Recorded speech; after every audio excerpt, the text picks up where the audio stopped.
গোবর্ধন পর্বত পরিক্রমা করার পর যখন আমরা বৃন্দাবনের দিকে যাচ্ছিলাম, তখন আমাদের গাড়ির টায়ার পাংচার হয়ে গেছিলো।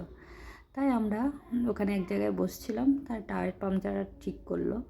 তাই আমরা বসে বসে ওয়েট করছিলাম যে পাংচার ঠিক হয়ে যাওয়ার পর আবার অন্যদিকে যাব। তাই ওখানে ঠিক হওয়ার পর আমরা চলে গেছিলাম বৃন্দাবনের দিকে। এখানে বেশ বসে থাকতে বেশ ভালো লাগছিলো, সবাই বসে একটু গল্প সল্প করা হচ্ছিলো। তারপরে বৃন্দাবনের ওখানে গিয়ে আমরা গেছিলাম চারধাম মন্দির। চারধাম এখানে শিবজি আছে, তা শিবের এই দেখুন প্রথমেই সামনেই গণেশজির একটা মূর্তি আছে, বড় মূর্তি। এখানে একটু ফটো তুললাম। তারপরে দেখুন সাইডেই শিবজি, দেখুন একদম দেখে মনে হচ্ছে যেন স্বয়ং বসে আছে। একবারে চলে গেছি মানে মহাদেবের কাছেই। তাই মহাদেবের হচ্ছে পুরো মানে মন্দিরটা একটা ডেমো, সেজন্য আমি ওটা আর কি সামায়নকে দেখানোর জন্য নিয়ে গেছিলাম ভিতরে। মন্দিরটা কেমন, পুরো মন্দিরটা ঘুরতে অনেকক্ষণ টাইম লেগেছিলো। তাই এখানটার ভিতরে তারপরে ওই যে মহাদেব বসে আছেন ওর ভিতরে আমরা প্রবেশ করব। তাই ওখানের ভিতরে যেতে গেলেও একটু ঘুরে ঘুরেই যেতে হয়। জানেন তো সবাই যে মন্দির দর্শন করতে গেলে হাঁটতে তো হবেই, বড় বড় মন্দির মানে। তাই ঢুকলাম। এখানে মহাদেবের যত মানে তাণ্ডব বলুন, যত রকম রূপ আছে সব রকম এখানে ওনার এই পিকচারের মূর্তি এভাবে বানানো আছে। তাই দেয়ালে আর এই দেখুন শিব আর পার্বতী বসে আছেন। শিব পার্বতী এখানে বসে আছেন, সবাই হাত জোড় করে প্রণাম করলাম, পুজো করলাম। আর এইভাবে এগুলো সব জলের ওপর লোটাস ফুল দেওয়া আছে, কিন্তু ওরা একটু রাত হলে ওগুলো আবার লাইট জ্বলবে। তো রাত্রিতে আমরা যাইনি, তাই রাত্রিতে হলে আরও সুন্দর লাগবে। তাই পরিক্রমা করলাম। তারপর আমরা চলে গেছিলাম কৃষ্ণের মন্দির। এটা হচ্ছে কৃষ্ণের মন্দির, এন্ট্রিটা দেখাতে পারলাম না।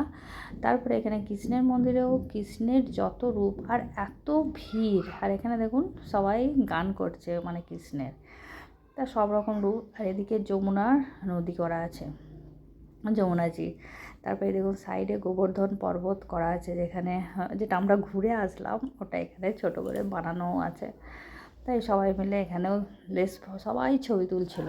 আর এত ভালো লাগছিল, এত সুন্দরভাবে বানানো আছে যে দেখে সত্যিই ভালো লাগবে।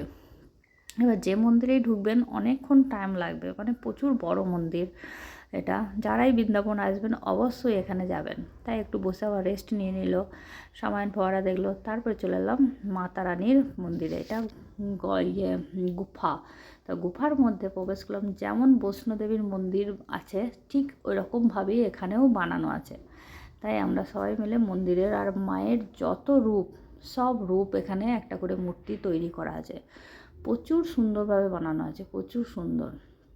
সব রূপ আমি ছবি তুলতে পারিনি, কেননা ভিড় ছিল, সব সময় হয়ে ওঠে না, তাই করতে পারিনি। তাই এই ভিতরটা গুফাটা বানিয়ে তারপরে বাইরে এসে এই দেখুন মায়ের মূর্তি। একটু দূর থেকে দেখাবো, দাঁড়ান। আর এটা হচ্ছে চারধামের চারজনের মূর্তি। ওদের কিন্তু শিব কত দূরত্বের মধ্যে এরকমভাবেই বানানো আছে। আর একটা আছে সেটা শনিদেবের, পরে দেখাচ্ছি। এই দেখুন মায়ের মূর্তি, দেখেছেন? এবার আসলো মায়ের কাছে।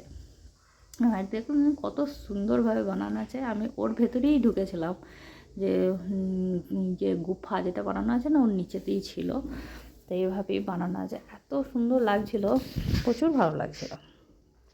তাই এটা দর্শন করে তারপরে সবাই দাঁড়িয়ে দাঁড়িয়ে ছবি তুলছিল, মানে কি বলবো, প্রচুর সুন্দর। তারপরে দেখুন শনিধাম চলে এলাম। শনিধামের মধ্যেও গেছিলাম, এন্ট্রি করলাম। তারপর ওখানে শনিদেবের যত রকম মানে মূর্তি বলুন, ওর পিকচার বলুন, এখানেও শনিদেবের মূর্তি সব দেওয়া আছে। এটা কিন্তু শনিদেবের মূর্তি।